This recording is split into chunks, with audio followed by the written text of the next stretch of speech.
अस्सलामुअलैकुम। Welcome to Kaneez kitchen. आज हम बनाएंगे पारचा हांडी रेशमी पुलाव। रेशम जैसे चावल रहेंगे, मक्खन जैसा गला हुआ गोश्त रहेगा, हर निवाले में एक ज़बरदस्त जायका रहेगा। आप इस मेरे तरीके से इसे बनाइए, आपके हाथ नहीं रुकने खाने से। इतना ज़बरदस्त जायके के साथ बन के तैयार होता है। एक यूनिक रेसिपी है और इसे आप ज़रूर ट्राई कीजिए। तो चलिए इसकी रेसिपी की तरफ। बिस्मिल्लाहिर्रहमानिर्रहीम। यहाँ पे बर्तन ले लेंगे और एक छोटा सर्विंग स्पून के हिसाब से आप यहाँ पे तेल डाल देंगे। तेल ज़्यादा नहीं जाएगा, थोड़ा सा ही तेल आपको डालना है। तेल जब अच्छा गर्म हो जाएगा, यहाँ पे एक छोटा चम्मच ज़ीरा, तेज पत्ता और एक बड़ी साइज़ की प्याज को आपको इसके अंदर फ्राई कर लेंगे। बस इसी वजह से ये तेल डाल रहे हैं हम, कि हमको इस प्याज को इसमें बादामी करना है। गैस की फ्लेम को हाई पे करेंगे और इसे हम बादामी कलर का कर लेंगे। जब प्याज इस तरीके से हो जाएगी तो यहाँ पे हम डाल देंगे गोश्त। यहाँ पे मैंने जो पारछा का गोश्त होता है, आप देख सकते हैं गोश्त को, जो पतला गोश्त होता है जिसमें एक अपना ही फैट रहता है, वो आपको गोश्त ले लेना है। इस तरीके से पतले टुकड़ों में कटा हुआ रहता है, तो इस गोश्त से पुलाव में एक अपना ही जायका आता है। यहाँ पे मैंने 1 किलो पारचे का गोश्त ले ली थी और आपको 1 कप पानी डालना है, थोड़ा सा नमक डालना है और इसको अच्छे आपको 4 से 5 सीटी दे लेना है। गोश्त बिल्कुल नरम गला हुआ आना चाहिए और देख सकते हैं जो गोश्त की जो यखनी थी वो मैंने इसके ऊपर डाल दी। अब यहाँ पे गैस की फ्लेम को हाई पे कर देंगे और हाई फ्लेम पे आपको इसको भुनाई कर लेनी है तेल में। जितना अच्छा ये भुन जाएगा, उतना ही इसके अंदर टेस्ट आएगा। इसी दौरान मैंने 1 टेबल स्पून के करीब अदरक लहसुन का पेस्ट डाली थी। अदरक लहसुन का पेस्ट भी ज़्यादा नहीं जाता है, सिर्फ 1 टेबल स्पून के हिसाब से आपको डाल लेना है।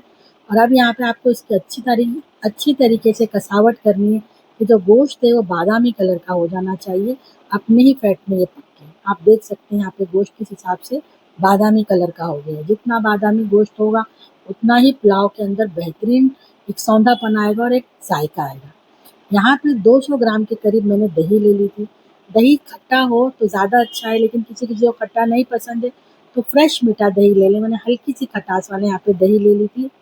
1 छोटा चम्मच कुटी हुई लाल मिर्च और 1 चाय का चम्मच पिसा हुआ गरम मसाला और 1 छोटा चम्मच के हिसाब से मैंने ले ली थी तीखी लाल मिर्च का पाउडर।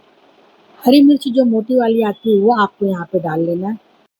इस मिर्च से पुलाव का मज़ा दोबाला हो जाता है। ये मोटी वाली भागलपुरी मिर्ची रहती हैं, ये निवाले में जब आती हैं तो बहुत जायकेदार लगती हैं। अगर ये वाली मिर्चें नहीं है तो आप जो लंबी मिर्च आती है वो तीखी नहीं रहती, वो भी आप डाल सकते हैं।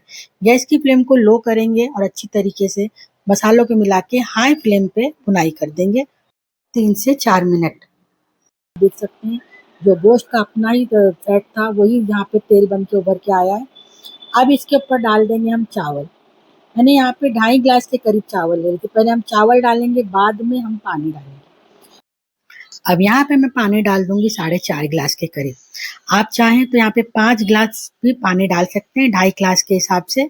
चावल के अंदर नरमपन रहना चाहिए, इस हिसाब से मैंने 4.5 ग्लास के करीब पानी डालनी है। अगर और नरम चाहिए तो आप 5 ग्लास डाल दीजिए। और इसमें जो कोरमा रहता है उसका भी एक अपना पानी रहता है।